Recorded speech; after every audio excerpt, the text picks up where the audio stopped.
A man who works with his hands long enough eventually stops explaining what he is building. The work speaks, or it does not. Either way, the man keeps going. Theodore Levine had lived by that understanding for 9 years.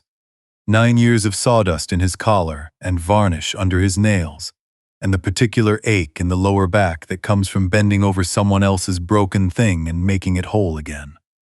9 years of patience so steady it had become invisible. Then, on a Wednesday evening in late September, standing in the hallway of his own home on Rosedale Valley Road in Toronto, still wearing his work boots, still carrying the smell of cedar, he heard 26 words that made every one of those 9 years go very, very quiet.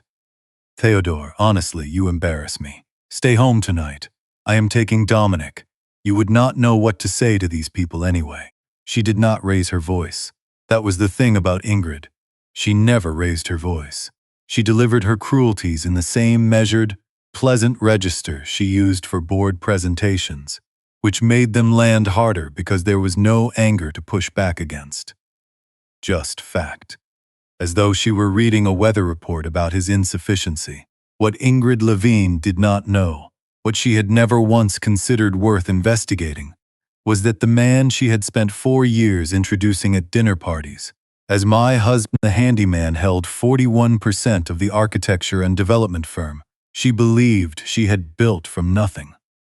Tonight, at the Marchand and Faulkner annual fundraiser, at the Fairmont Royal York on Front Street, she was about to discover what 9 years of quiet looked like when it finally decided to speak. Before this story goes any further, if you have ever been the person in the room that everyone looked past, if you have ever built something real while someone beside you took the credit for standing near it, this one is for you. Stay. The first thing most people registered about Theodore Levine was his size. Not imposing, exactly. He was tall, yes, broad through the shoulders in the way men get, when the broadness comes from carrying actual weight rather than performing exercises designed to simulate it. But it was not his size that stayed with people. It was his stillness. He had a way of standing in a room that suggested he had already heard everything you were about to say, considered it, and decided to be kind about it anyway. His hands were large and rough-skinned, the permanent residue of wood stain along his knuckles, the calluses on his palms that no amount of soap could soften. He wore those hands without apology, the way his father had, the way his grandfather had before that. 3 generations of Levine men building things for other people, and never once expecting applause for it. Psychologists have a term for what Ingrid had been doing with those hands, with that stillness, with every visible marker of who Theodore was. Attribute substitution. The mind seizes the most available surface-level trait, the sawdust, the work truck, the steel-toed boots, and uses it as a shortcut for the whole person. Fast, efficient, and almost always catastrophically wrong in the places that actually matter. Ingrid had been running that shortcut for the better part of their marriage. It was late September. Toronto was doing what it does in early autumn, holding on to summer with one hand while reaching for October with the other. The maples along Rosedale Valley Road had just begun their turn, green-edged with amber, not quite committed. Theodore had been at the Levine Restoration Workshop on Carlaw Avenue since 5:30 that morning. 14 hours. A heritage staircase rebuilt for a Victorian in Cabottown. Custom cabinetry for a couple in the annex who changed their minds about the wood grain twice, and an emergency call about water damage to original millwork in a Edwardian in Parkdale. He was tired in the way that working men get tired. Not the kind that sleep fixes. The kind that settles behind the eyes and stays there until something reminds you why you started. He came through the front door and smelled Joe Malone before he saw anything. Ingrid stood before the full-length mirror in the foyer, the one she had chosen herself from a shop on Queen Street West. Floor-length navy gown, hair swept up, every surface of her calibrated for effect. Beside her stood Dominic Ashford, 31 angular, a suit that probably cost more than Theodore's table saw, and looked like it knew it. One hand resting with practiced ease near Ingrid's lower back. Not quite touching. Close enough to signal. Nobody moved. Then Ingrid turned. Her eyes traveled over Theodore the way they always did. Slow, top to bottom. The assessment of someone cataloging reasons to be disappointed. Theodore. Her voice was flat, almost bored. Look at you. Sawdust on your shirt. You smell like a lumber yard. I am taking Dominic to the Marchand and Faulkner event tonight. Stay home. You would just stand in a corner looking lost. She turned back to the mirror, adjusted a bracelet. I do not need a husband tonight. I need someone who can hold a conversation with people who matter. The door opened, closed, the sound of a car pulling away. Theodore stood alone in the hallway. The house was very quiet. Somewhere outside, a streetcar was making its slow way down Bloor. He did not pace. He did not call anyone. He did not feel small. There is a kind of man who has been built, slowly and from the inside, by work and by patience, and by the specific integrity that comes from doing the right thing when no one is watching. Contempt simply finds nothing to grip on a man like that. It slides off, not because he does not feel it, but because he has something underneath that is more solid than the contempt is heavy. He knew what was in his accounts. He knew what documents his name appeared on. Quietly, in places Ingrid had never considered looking. He allowed himself a small, private smile. The smile of a man whose patience has reached its natural conclusion. Then he walked upstairs, showered the cedar from his hands and opened the closet. The charcoal suit had been hanging there for 3 weeks. Picked up from a tailor on Spadina Avenue, without mention to anyone. He dressed with the unhurried care of a man preparing for a conversation he has already rehearsed in silence for years. Checked the watch on his wrist, his father's Seiko, the one that still kept perfect time after 40 years because some things, when built properly, simply endure. Walked to the garage, pulled the cover off the black BMW 7 Series that Ingrid assumed belonged to the business. It did. But the business was more than she had ever understood.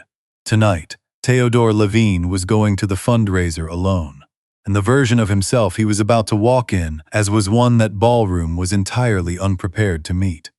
Here is what Ingrid Levine told people about her husband when the topic arose at professional gatherings. Theodore is wonderful, so dedicated to his little restoration business. Very good with his hands. Always said with a particular warmth that managed to be both generous and diminishing at the same time. The warmth of someone praising a golden retriever for being loyal. Psychologists call it benevolent condescension. You do not attack a person directly. You praise them for qualities that keep them small inside the narrative you have built around them. He is so reliable.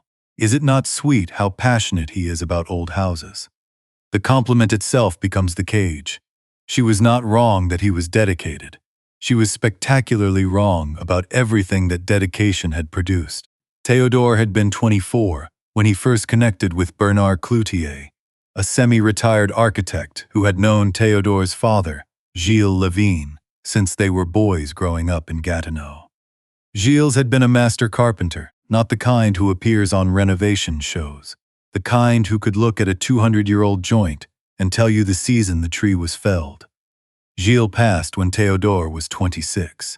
He left behind a small house, an extraordinary set of hand tools, and a quiet arrangement with Bernard. The boy knows how to build. Let him be part of what we make next.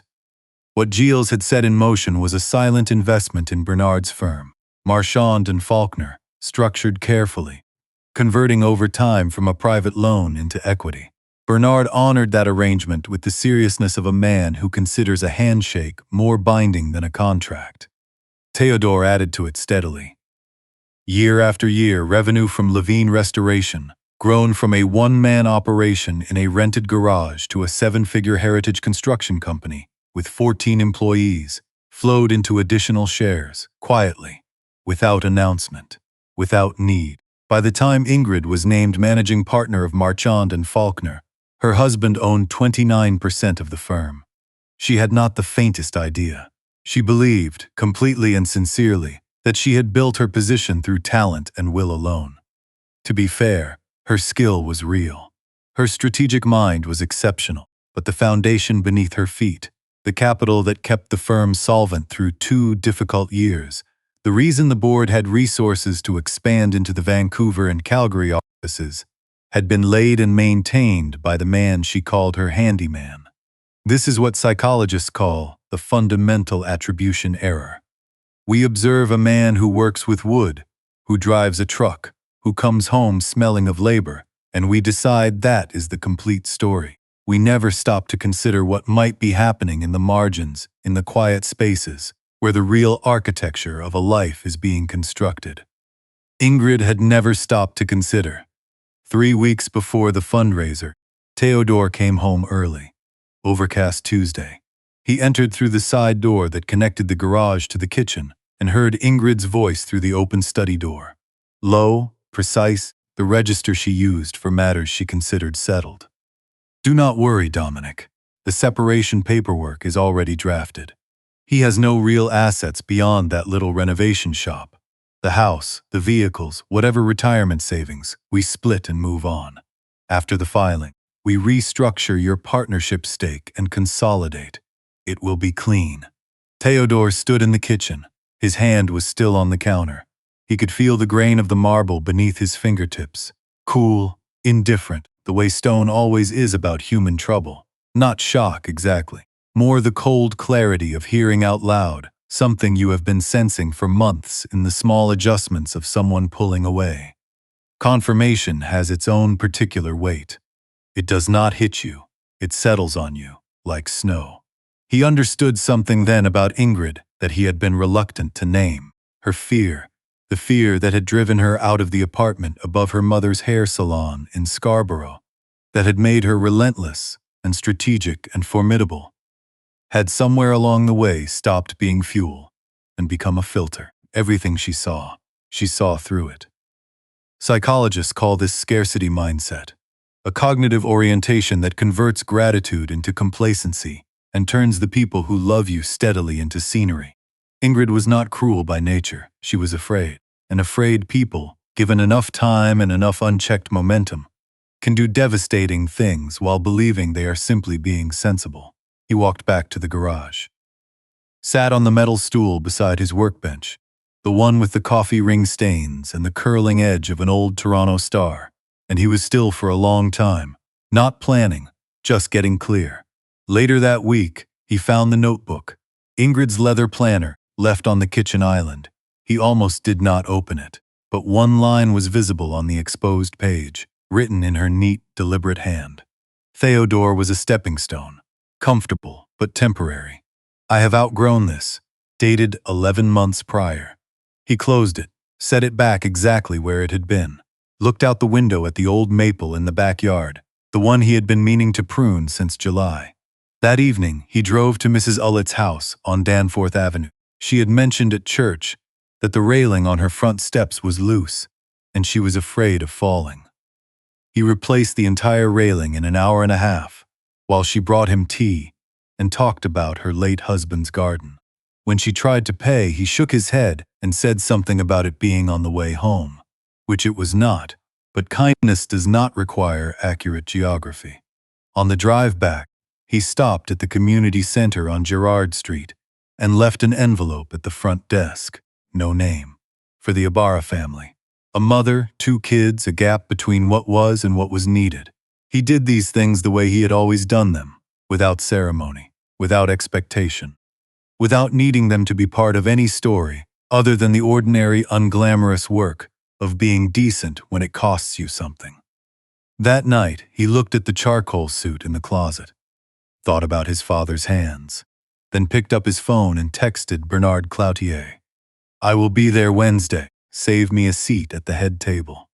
The reply arrived in 4 seconds. Already done. Has been for some time. What Theodore had been quietly assembling, and what Ingrid was about to walk directly into, was the kind of revelation that rearranges not just a marriage, but an entire room's understanding of what it means to truly see another person. The Fairmont Royal York on Front Street is the kind of building that recalibrates you the moment you step inside. Those vaulted ceilings, that particular shade of institutional grandeur that says this room has hosted people who mattered long before you arrived and will continue to long after you leave. Some people walk in and feel the history. Others walk in and begin calculating how they measure against it. Ingrid Levine had always been the second kind. She arrived at 7:30 with Dominic at her side, navy gown, posture immaculate, moving through the lobby with the practiced authority of a woman who has been walking into important rooms for years and expects the rooms to notice. Dominic followed a half step behind, close enough to imply, far enough to maintain deniability. She worked the room with surgical precision, firm handshakes, calibrated laughter, the particular performance of competence that she had studied and perfected over 15 years. When a senior partner's wife named Margaret asked after Theodore, Ingrid tilted her head with rehearsed sympathy. "Oh, he is at the workshop tonight. Sawdust waits for no one. So I brought someone who actually speaks the language of what we do here." She gestured toward Dominic the way you gesture toward evidence. Margaret's smile remained in place. It did not, however, reach her eyes. Across the room, one of the junior partners murmured to a colleague, "Was her husband not supposed to attend?" His colleague adjusted his cufflinks. She said, "He does not really come to these things." Something about not being comfortable in this environment. Dominic nodded at the right moments. Margaret excused herself to find more wine. This is what social psychologists call social comparison theory operating at its most reflexive. We define our value not by what we have built, but by how we appear relative to the room we are standing in.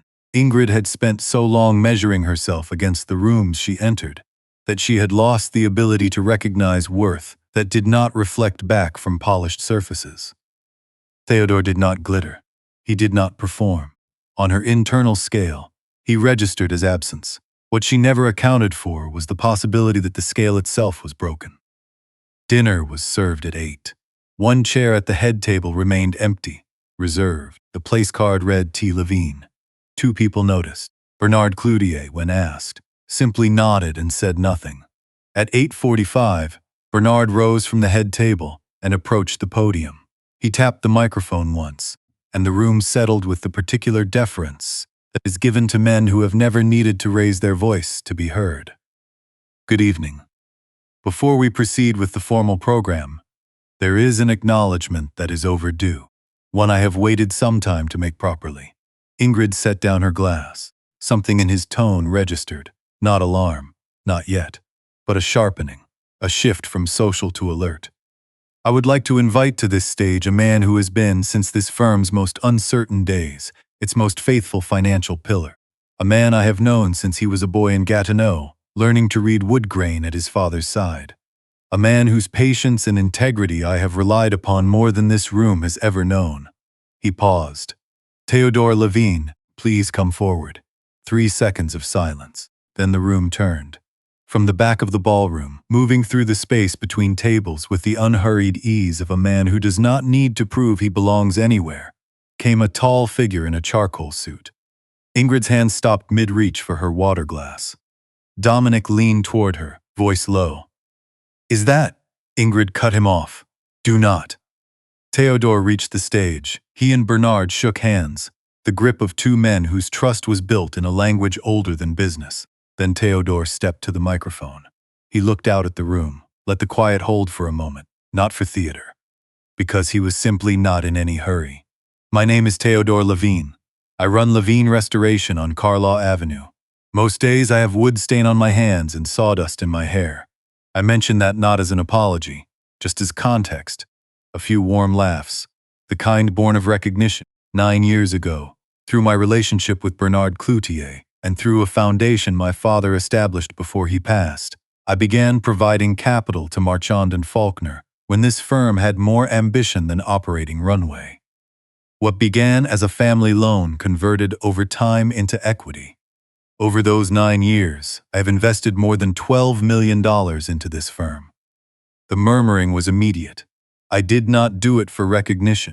I did it because I believed in what this place could become." He looked briefly and directly at Ingrid's table. "I am sharing this tonight because certain recent developments have made continued silence no longer appropriate. As of last week, I have acquired an additional 12% of Marchand and Faulkner shares, bringing my total ownership to 41%, making me the firm's majority stakeholder." The room did not erupt. It went still. The particular, loaded stillness of 160 people simultaneously recalculating everything they thought they knew. And in that stillness, slowly, as if pulled by the same invisible thread, every head in the room turned toward Ingrid Levine. She did not move. Her glass was still in her hand, gripped with a precision that suggested the alternative was dropping it. What was happening inside her at that moment has a clinical name: cognitive dissonance collapse. The instant when the internal story a person has maintained becomes so violently incompatible with observed reality that the mind cannot sustain both simultaneously. For 4 years, Ingrid's story had been, "I built this." He was background. That story had just been quietly and completely demolished in front of every person who mattered in her professional life. "I am also announcing tonight," Theodore continued, "the creation of the Levine Heritage Fund, scholarships and apprenticeships for young people in Gatineau and across the Ottawa Valley who want to learn the building trades. My father grew up in that community. He believed the best thing you could build was the next generation of people who know how to build." He stepped back from the microphone. Applause began slowly. Then it built, the kind that comes from genuine feeling rather than social obligation. Several people stood before they appeared to have decided to. Bernard was smiling, the slow, deep smile of a man who has carried a secret for a very long time and just watched it land exactly as it deserved. At her table, Ingrid sat perfectly still while the architecture of her certainty rearranged itself around the truth. Dominic leaned close. His voice had lost its polish. "Ingrid, did you know about any of this?" She said nothing, because there was nothing available to say. Theodore walked to the head table, to the chair that had been waiting for him, and sat down beside Bernard. What he revealed next about Dominic, about the money, and about something he had done for Ingrid's mother 2 years ago without telling a soul, is what brought several people in that room to tears. A particular kind of quiet had fallen over the ballroom. Not silence exactly. Waitstaff moved between tables. Someone near the bar was attempting small talk about market projections, but beneath the surface activity was a hush that had not been there an hour before. The residue of something that had shifted the room's center of gravity and had not yet finished settling. Ingrid sat straight, composure held by muscle memory and years of practice. Dominic had refilled his wine glass 3 times in 20 minutes, which was itself a kind of testimony. Across the room, Theodore sat at the head table speaking in low, easy tones with Bernard. He was not looking at Ingrid. Somehow that made it worse. Psychologists call it anticipatory regret. The pain not of what has happened, but of what you now realize you have already done and cannot undo. Ingrid's drafted separation papers, Dominic's confident assurances, the restructuring plan, all of it still existed as documents in a folder on her desk. But the context around those documents had changed shape so completely that they now read as something else entirely. She was the managing partner of a firm in which her husband was the majority shareholder. And she had been preparing to claim his assets in a divorce she assumed would be simple, because she assumed he had nothing worth claiming. She picked up her wine, set it back down without drinking. At 9:15, Bernard returned to the podium. "Forgive me for interrupting the evening again, but the board has determined that a matter of professional integrity must be addressed tonight and must be addressed publicly." He nodded toward the AV station. The screen behind him illuminated. A financial document. Detailed, tabular, forensic. 3 senior partners leaned forward simultaneously. Over the past 14 months, Marchand and Faulkner has experienced significant irregularities in project billing, routed through a development account managed from our Toronto office. A forensic audit completed last month traced $1.9 million in fraudulent invoicing to the individual responsible for client contracts and executive coordination. He looked up. Dominic Ashford. The name landed the way a stone lands in still water. Dominic went rigid. His expression cycled through several versions of itself. Surprise, calculation, something meant to look like confused innocence, before settling into a fixed neutrality that was working very hard. His hand on the wine glass was not steady. Heads turned toward his table, slowly, with the particular deliberateness that turns a look into a judgment. Ingrid stared at him. This was a different expression from the one she had worn 20 minutes earlier, that had been the disorientation of a collapsing narrative. This was something colder. The recognition of a woman who has just understood that the man she chose to stand beside tonight, the man she held up as proof of her own good judgment, had been using her the entire time as a convenient means to a financial end. Researchers describe this as the dark triad in practice: manipulation and self-interest, wrapped so thoroughly in social performance that it passes for charm, for ambition, for belonging. Dominic had not chosen Ingrid because she was remarkable. He had chosen her because she was the managing partner of a firm with development accounts he could access. The board has referred its findings to the Toronto Police Service Financial Crimes Unit, Bernard said. Mr. Ashford will address these findings through the appropriate legal channels. He paused. But that is not the most important thing I have to share tonight.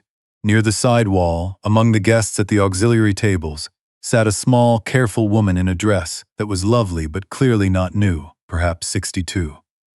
Hands folded neatly in her lap. The posture of a woman who had spent a lifetime occupying less space than she deserved and never once complaining about it. Her name was Colette Sorensen, Ingrid's mother. Colette had raised Ingrid alone above a hair salon in Scarborough, working 6 days a week, teaching her daughter through exhaustion and love and the unwavering insistence that you earn everything because nothing is given. She was the source of Ingrid's drive. She was also, quietly and without public acknowledgement, the reason Ingrid could never let herself be seen as anything less than ascendant. Because to slow down in Ingrid's internal mathematics was to risk becoming what her mother had been. And she loved her mother too much to allow herself to see that her mother's life had been, in fact, extraordinary.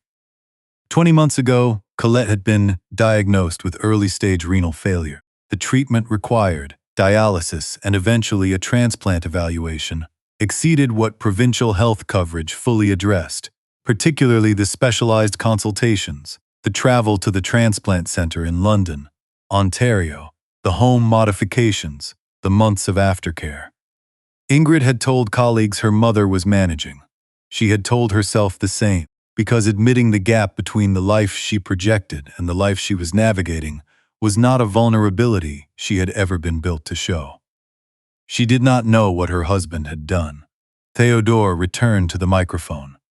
He spoke without performance. 20 months ago, through an anonymous medical support fund, established through Sunnybrook Health Sciences Center, nearly $300,000 was directed toward the care of a patient requiring long-term renal treatment and transplant evaluation. The fund covered specialist consultations, medical travel, home modification, nursing support, and ongoing aftercare. He paused. That patient was Colette Sorensen, Ingrid's mother. Silence. Not the polite kind. The kind that has weight. I did not tell anyone. I am mentioning it now because I have come to believe that honesty, even when it is uncomfortable, is the only foundation worth standing on, not to embarrass anyone, but because the full truth is the only version that holds. He looked at Ingrid. Her hands were in her lap, shaking, visible from 30 feet. I covered her mother's medical care, he said, measured and without cruelty, while my wife was drafting documents to claim my assets in a divorce. The room did not respond with satisfaction. It responded with something quieter, something closer to a collective moral reckoning. Psychologist Jonathan Haidt describes this as moral elevation, the emotional response triggered by witnessing genuine virtue that has been hidden and unrewarded. A warmth in the chest, a tightness in the throat. It is among the most specifically human things a person can feel, and every person in that room felt some version of it. From the side wall, Colette Sorensen stood. She moved through the tables carefully, and people stepped aside without being asked. She walked to the edge of the stage. Theodore came down the steps to meet her. She put her arms around him and held on. The microphone was still live. Her voice carried through the room. Mon garçon, I am so sorry for all of it. He held her, said nothing, which was exactly right. At a table near the back, a senior partner named Wallace, known across the industry for his absolute refusal to display emotion in any professional context, appeared to be studying the centerpiece flowers with intense concentration. Ingrid was crying, not the composed kind. Both hands pressed to her face, shoulders moving, mascara abandoned. Beside her, Dominic Ashford, $1.9 million of fraud charges accruing to his name, had nothing to offer. The upgrade, the one who speaks the language, the man who belonged in the room, publicly, thoroughly, quietly undone. Later, near the coat check, Dominic attempted an explanation. I was going to restructure the billing. I had a plan to reconcile the accounts. A board member looked at him. You were leasing an Audi and telling people you owned a condo in Yorkville. What plan? Dominic had no answer. Theodore found Ingrid near the lobby. Composure rebuilt through sheer force of habit. Eyes hollow beneath it. She saw him coming and straightened. Reflex. He stopped in front of her, not angry, not forgiving, simply clear. You told me I embarrass you because I work with my hands, he said quietly. Look at what Dominic built with his. A performance. There is a difference between building something and performing something. Tonight, every person in that room saw which was which. He collected his coat and walked out into the September night. What came next, the slow unraveling of everything Ingrid had constructed and what Theodore chose to do about it, says everything about the kind of man he actually is. Consequences do not arrive all at once. They come the way winter comes to Ontario. Gradual, gray, a slow lowering of temperature that you do not fully register until you realize you have not been warm in some time. The 4 months after the fundraiser were like that. Dominic Ashford was terminated the following morning by formal letter delivered to the Yorkville address that turned out to be a rental. His lawyer advised cooperation with the financial crimes investigation, which Dominic provided in the anxious, over-elaborating manner of a man who believes talking more will somehow make the number smaller. By January, he was facing federal fraud charges and living in a basement apartment in Mississauga. The performance, it turned out, had been the entire substance. Nothing underneath it. Researchers distinguish between constructed identity and earned identity. A constructed identity is assembled from external signals.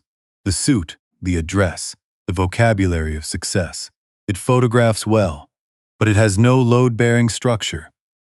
Remove the signals and the whole thing collapses, because there was never anything inside to hold its shape. Dominic had been living entirely inside a construction, and Ingrid, whose own identity had been built on the scaffolding of achievement and the urgent need to never be poor again, had looked at that construction and mistaken it for something real. Fear makes that mistake easy. When you are running from something, you run toward whatever looks least like what you left. Marchand and Faulkner was in trouble. The billing fraud had caused more damage than the initial audit revealed. 2 major clients pulled their projects within 6 weeks. 1 institutional investor withdrew.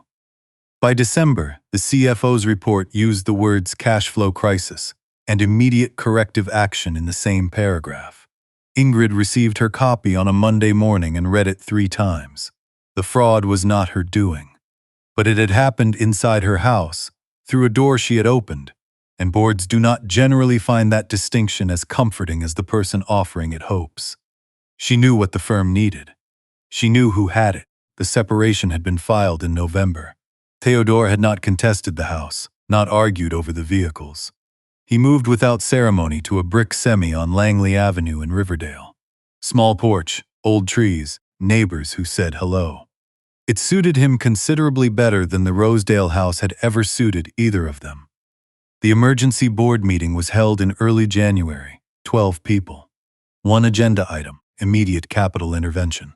Theodore arrived alone, same charcoal suit, same quiet. He placed a proposal on the table. Structured, specific, covering the shortfall and providing runway for 18 months of restructuring. Enough to save the firm. Enough to protect the 214 people who worked there and had been entirely peripheral to every decision that brought them into this room. 1 condition.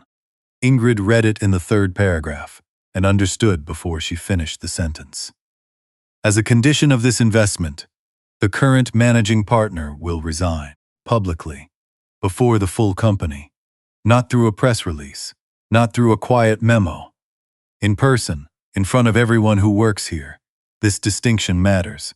There is a real difference between punishment and consequence. Punishment is personal. It satisfies the one delivering it. Consequence is structural. It restores what was broken in the institution, not merely in the individual. Theodore was not trying to humiliate Ingrid. He was requiring that the woman who had publicly performed authority accept responsibility for its failure with the same public transparency she had demanded for its success. That is not cruelty. That is accountability held to a consistent standard. Around the table, 12 people studied their documents with careful neutrality and waited for the only available outcome. Ingrid picked up the pen. She signed. The announcement was made 3 days later in the firm's main atrium on University Avenue. Full company attendance. Theodore sat in the back row. Ingrid stood at the front in a gray blazer, no gown, no armor. She read her statement in a steady voice, and it cost her something visible. When she finished, the room held a moment of silence before offering the complicated, respectful applause of people who have witnessed something that required courage, even compelled courage. Theodore did not applaud.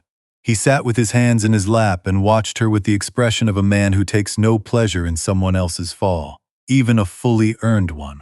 Psychologists call this equanimity. Neither vindictive nor passive, just clear. It is one of the most difficult emotional positions to sustain. Most people, when wronged, want either revenge or reconciliation. Equanimity asks for neither. It asks only that things be what they actually are. Theodore had been practicing it for most of his adult life. In the weeks that followed, Toronto's professional architecture community quietly recalibrated. Certain invitations stopped. Certain conversations changed temperature when Ingrid entered a room. The network she had spent 15 years building turned out to have been connected substantially to her title rather than her person, a discovery most people who confuse those two things eventually make. Rarely all at once. One afternoon in February, Ingrid drove to Carlaw Avenue and sat in her car outside Levine Restoration for a long time. Then she got out. Inside, Theodore was kneeling beside a workbench with a 19-year-old apprentice named Sam, showing him how to read the grain direction on a piece of reclaimed white oak, talking him through it, letting him hold the chisel. Ingrid stepped onto the workshop floor, her heels on the concrete, the smell of clean wood around her. Theodore looked up. She did not make a speech. She lowered herself to the dusty floor beside the workbench. Her coat touched the concrete, and she did not adjust it. She said his name, and she said she was sorry. And she meant it the way you can only mean something when every other version of the story has been tried and has failed.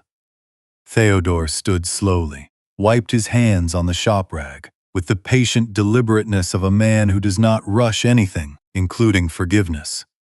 Looked at her for a long moment, the good coat on the concrete, the face with nothing left in it. "You told me I did not belong in that room," he said. "Quiet. No anger. Look at where we are both standing right now." She had no answer. There was not one. He handed her the clean rag, not as forgiveness, just as a practical gesture from a man who is kind even when he has no obligation to be. Then he turned back to Sam and the white oak and continued the lesson. What Theodore built after that, the life, the work, the peace, is the part worth staying for. 1 year later, September had returned to Toronto the way it always does, warm and golden and unhurried. The maples along Carlaw Avenue beginning their slow turn at the edges. The kind of afternoon that makes the city look like something you would paint if you had the talent and the patience. Theodore was standing in the open bay of Levine Restoration, same as ever, wood stain on his hands, a calm in his eyes that had not been there 12 months ago. The calm not of a man who had won something, but of a man who had found something. There is a difference, and it shows. He was working through a joinery technique with Sam, who was loud, impatient, quick-minded in the specific way of young people who have not yet learned that patience is itself a form of intelligence. Sam reminded Theodore of someone. He was not entirely sure who. You are not just fitting the joint, Theodore told him. You are listening to what the wood is telling you. That skill does not stay in the shop. You will use it everywhere. Sam looked unconvinced. That sounds like something off a motivational calendar. You are right, Theodore said. People only say that about them because they have never had to earn the lesson. Sam thought about it. Okay. That was a little better. Theodore handed him the marking gauge without further comment. The Levine Trades Workshop had opened in April on Carlaw Avenue, 2 doors down from the original shop, in a building Theodore had purchased and renovated over the winter. The renovation had taken longer than planned and cost more than estimated, which is the fate of every renovation in the history of the built world. And Theodore had absorbed both facts with the equanimity of a man who understands that good things are rarely fast or cheap. The workshop's premise was specific. Technical skill and intellectual development are not separate categories. Knowing how to build with your hands does not preclude knowing how to think about the world. For Theodore, the two had always been inseparable. Mornings covered woodworking, heritage restoration, electrical fundamentals, and finish carpentry. Afternoons were financial literacy, small business foundations, and communication. Friday afternoons, Bernard Cloutier came in and talked to the students about how organizations actually function. Not the textbook version. The real one, with all its human friction and moral complexity. Bernard was, without question, the students' favorite speaker. He found this both flattering and mildly suspicious. 38 students in the first cohort. The waiting list for the second was 73 names and growing. Theodore taught the Monday morning session himself, and he intended to keep doing so for as long as it remained useful. He wanted the students to see that the man who funded the program and owned the building was the same man who showed up in work clothes and put his hands on the wood beside them. That the distance between where they were and where they were headed was real but not impossible. That the most important thing you could do on any given Monday morning was show up and do the work. His father had lived this. Theodore intended to pass it forward the same way he received it, not through lectures, but through demonstration. Psychologists who study post-traumatic growth, the documented phenomenon of individuals emerging from serious adversity with measurably greater resilience and clarity than before, consistently identify several conditions that make it possible. A strong pre-existing sense of self, a support network of people with genuine integrity, and critically, the ability to find meaning in what happened without minimizing or dramatizing it. Theodore had all three. He had his father's legacy. He had Bernard. He had the workshop, the students, the Monday mornings. And then, sideways and without announcement, he had Veronique. Dr. Veronique Achille was a structural engineer at the University of Toronto, 36, precise, in the way of people who work with load-bearing systems. With a warmth that surfaced in specific, considered ways rather than being broadcast generally. She had heard about the Levine Trades Workshop through a colleague and stopped by one afternoon to see whether she could contribute to the curriculum. Theodore had been under a workbench, reattaching a drawer slide when she arrived. He emerged blinking into the afternoon light, sawdust across his forearms, and she looked at him with the direct, evaluative gaze of an engineer assessing a structure, not dismissively, just accurately. I reviewed your joinery curriculum, she said. The load calculation methodology is 2 standards behind. You are teaching them tolerances that will not pass a current inspection. He blinked. You want to rewrite my curriculum? I want it to be accurate, she said. Those are not the same request. He smiled. The real kind. Come back Thursday. She came back Thursday, and the Thursday after, and by November, they had revised every module and also shared 4 dinners at a quiet French-Canadian restaurant on Dundas West, where the tourtière was excellent, and the conversations consistently ran longer than either of them had planned. She never asked about the fundraiser.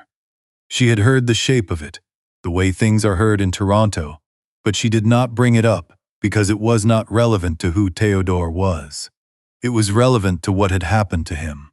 Those are different categories, and she knew the difference. What she saw instead was the man who arrived at the workshop before his staff every morning.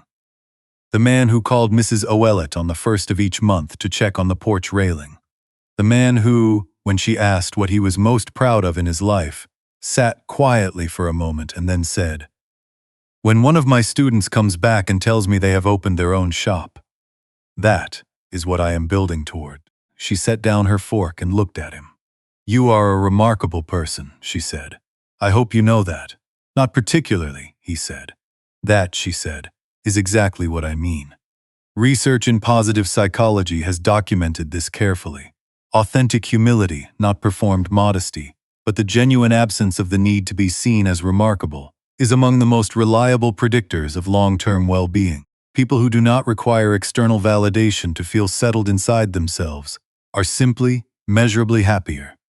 Not because their circumstances are better, but because their sense of self does not depend on circumstances. Theodore Levine had never needed to be seen as remarkable.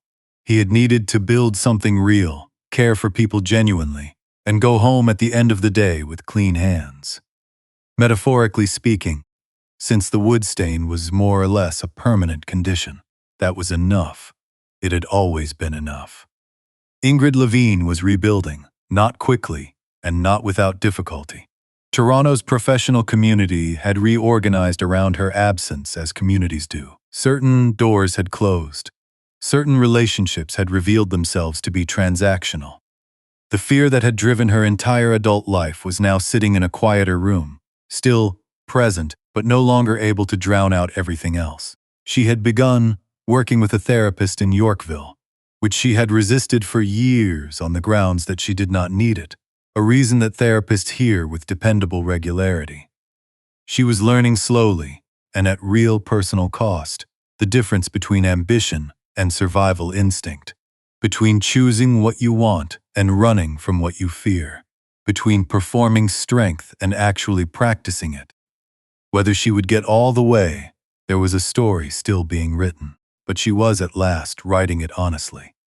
Colette Sorensen called Theodore every Sunday evening. She called him son, and she meant it more each week. He always answered. He always had time. On a September afternoon in Riverdale, Theodore sat on the porch of the brick semi on Langley Avenue with Veronique beside him, a cup of coffee going pleasantly cool on the railing. The maple tree in the front yard fully turned, the neighborhood settling into evening. It was ordinary, deeply, quietly ordinary. The specific kind of ordinary that you only recognize as extraordinary once you have spent enough time without it.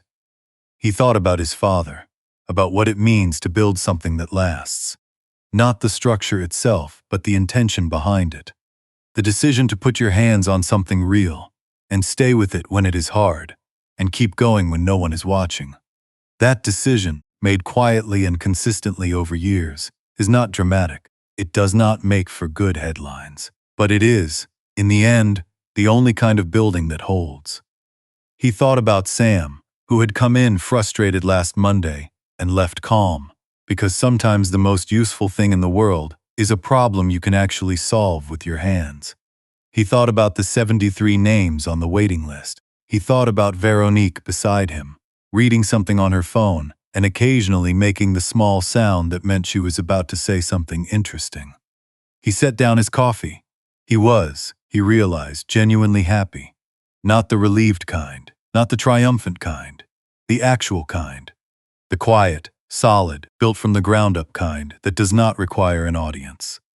This story teaches something quiet and specific. When someone you love looks directly at you and decides you are not enough, that moment will either hollow you out or clarify you. What made the difference for Theodore was not willpower. It was the Monday mornings. The railing replaced in Mrs. Ouellet's driveway. The envelope left at the community center on Girard. The apprentice handed a chisel and shown patiently how to listen to the grain. He did not wait to feel worthy before acting worthy. He acted, and the worthiness was already there. It had been there the whole time, built one ordinary day at a time, in ways nobody was watching and nobody needed to applaud. Here is the practical truth this story leaves behind. The people in your life who go quiet, who work without announcement, who give without presenting you the receipt, look again at those people. Look carefully, because the ones who make the least noise are very often holding up the most weight. And if you are the one who has been quiet, if you have been building something real while someone nearby decided you were background, do not change. Do not shrink. Do not perform. Keep your hands on the work. The foundation you are laying will outlast every opinion anyone ever held about you. The truth does not need your help. It only needs your patience. Before you go, tell me honestly in the comments. Was Theodore right to save the firm that his own wife used against him? Or did his kindness go further than justice required?